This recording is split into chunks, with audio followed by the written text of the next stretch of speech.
I feel betrayed in a way that's impossible to describe.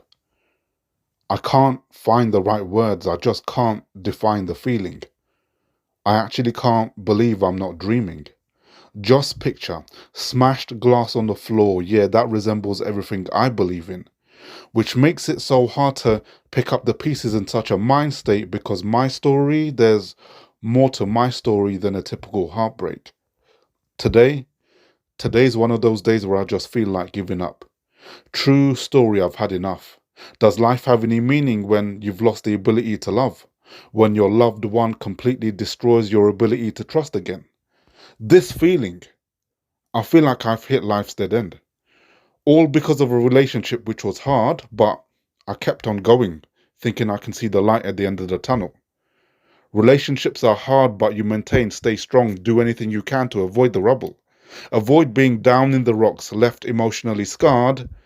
I remember how we met at the demo to save the NHS, but there's nothing in the NHS to mend a broken heart. That was 5 years ago. 5 years of living an undercover lie.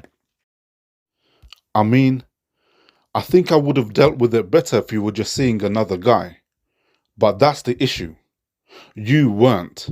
And when I found out the truth, it's like someone put life on silent. With every line I read, I felt vulnerable. Because my security was at risk, I was frightened. For 5 years, you weren't who I thought you was. You were an undercover cop and delivering intel on me. That was your assignment. When I read the article, I couldn't breathe. I couldn't believe that I was violated like that. Yeah, violated. Raped by the state is how this kind of feels, so I self-isolated. I thought I was the only one until I googled Helen Steele.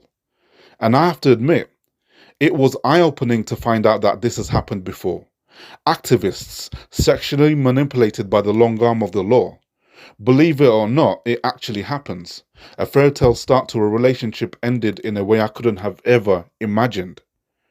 I had dreams of settling down, kids, having a family, but the undercover operation basically robbed me of my dreams, destroying everything in me because for 5 years I was literally sleeping with the enemy.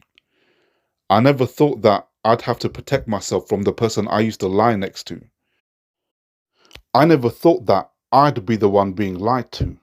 But that's only half the shit that she put me through. My heart was crushed the day she testified, sending me to jail for something I did not do. That fire, she did it. It was all her idea. But I'm the one in prison trying to make sense of the past 5 years, struggling, trying not to give in to depression, although it's so easy to succumb. I'm learning to fight that because the police have to pay for what they've done. And yeah, I don't recognize the person I've become, suffering from anxiety attacks, more nervous and more fearful of what's to come. Still, I'm gonna end off by saying this.